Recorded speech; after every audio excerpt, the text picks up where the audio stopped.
بسم اللہ الرحمن الرحیم۔ السلام علیکم ورحمۃ اللہ وبرکاتہ۔ ندیم اختر ٹی وی میں شب برات کی فضیلت کے حوالے سے ویڈیو لے کر حاضر ہوں۔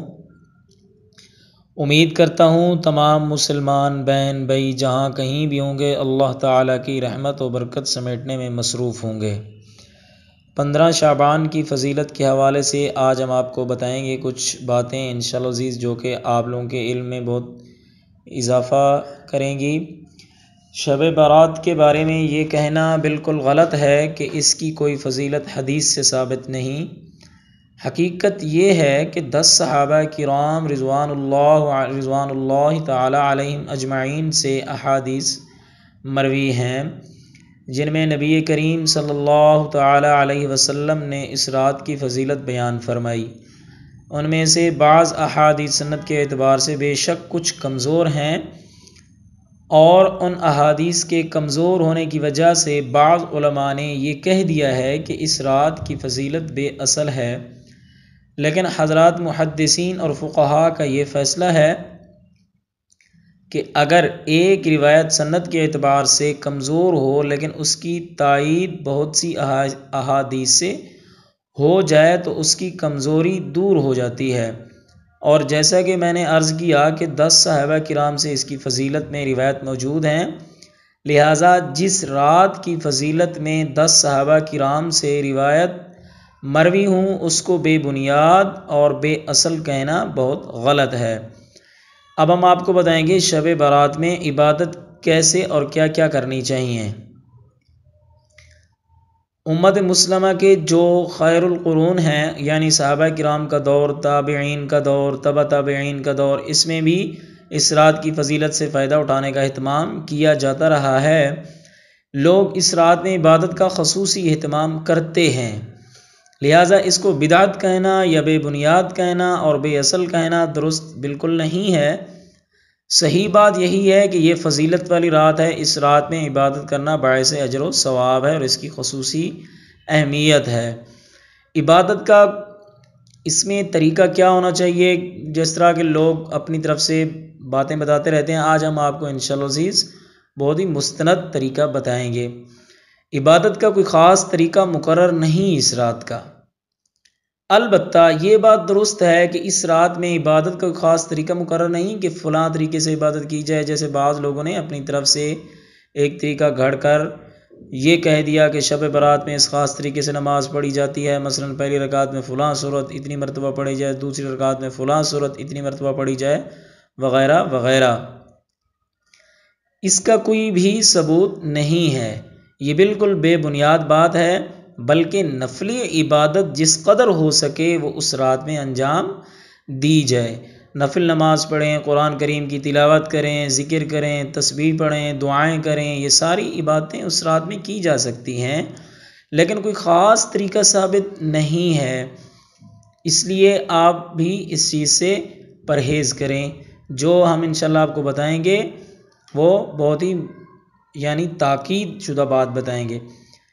شب برات میں قبرستان جانا، اس حوالے سے بھی انشاءاللہ ہم آپ کو بتاتے جاتے ہیں۔ اس رات میں ایک اور عمل ہے جو ایک روایت سے ثابت ہے، وہ یہ ہے کہ حضور نبی کریم صلی اللہ تعالی علیہ وسلم جنت البقیع میں تشریف لے گئے۔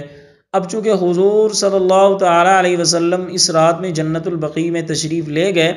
اس لیے مسلمان اس بات کا اہتمام کرنے لگے کہ شب برات میں قبرستان جائیں۔ لیکن میرے والد ماجد حضرت محمد مفتی شفیع صاحب، یہ میں قول چونکہ بیان کر رہا ہوں مفتی تقی عثمانی صاحب کے، اس لیے ان کے یہ قول میں شامل ہے، تو میں آپ کو ان کی اپنی طرف سے ایک بات بتائی گئی ہے بطور اصلاح کچھ، جو کہ میں بھی انشاءاللہ عزیز آپ کو بتاتا چلوں۔ حضرت مفتی محمد شفیع صاحب رحمۃ اللہ تعالی علیہ صرف ایک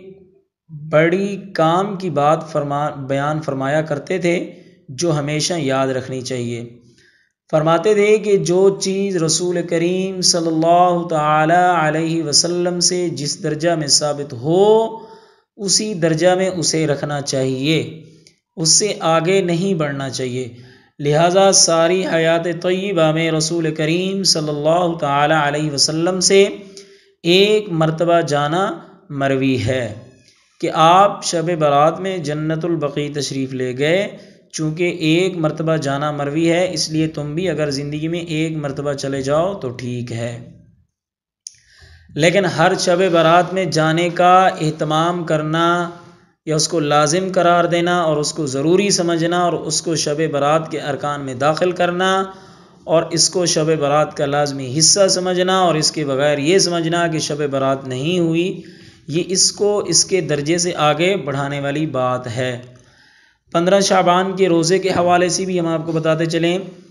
ایک مسئلے کے طور پر ایک مسئلہ شب بارات کے بعد والے دن یعنی 15 شعبان کے روزے کا ہے، اس کو بھی آپ لوگ سمجھ لیں۔ وہ یہ ہے کہ سارے ذخیرہ حدیث میں اس روزہ کے بارے میں صرف ایک روایت میں ہے کہ شب برات کے بعد والے دن روزہ رکھو، لیکن یہ روایت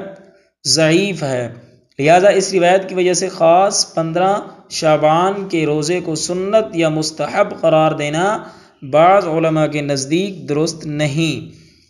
البتہ پورے شعبان کے مہینے میں روزہ رکھنے کی فضیلت ثابت ہے،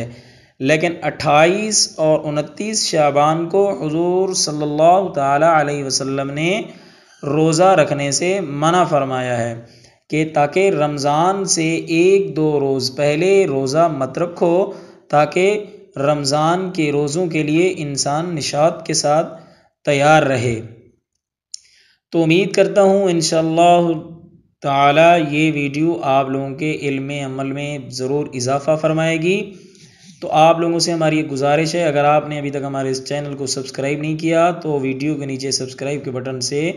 لازمی سے سبسکرائب کر دیں اور گھنٹی کے بٹن کو دبا دیں اور آگے شیئر ضرور کریں اور ویڈیو کو لائک کریں۔ اگلی ویڈیو میں ملتے ہیں، تب تک کے لیے اللہ حافظ، والسلام علیکم ورحمۃ اللہ وبرکاتہ۔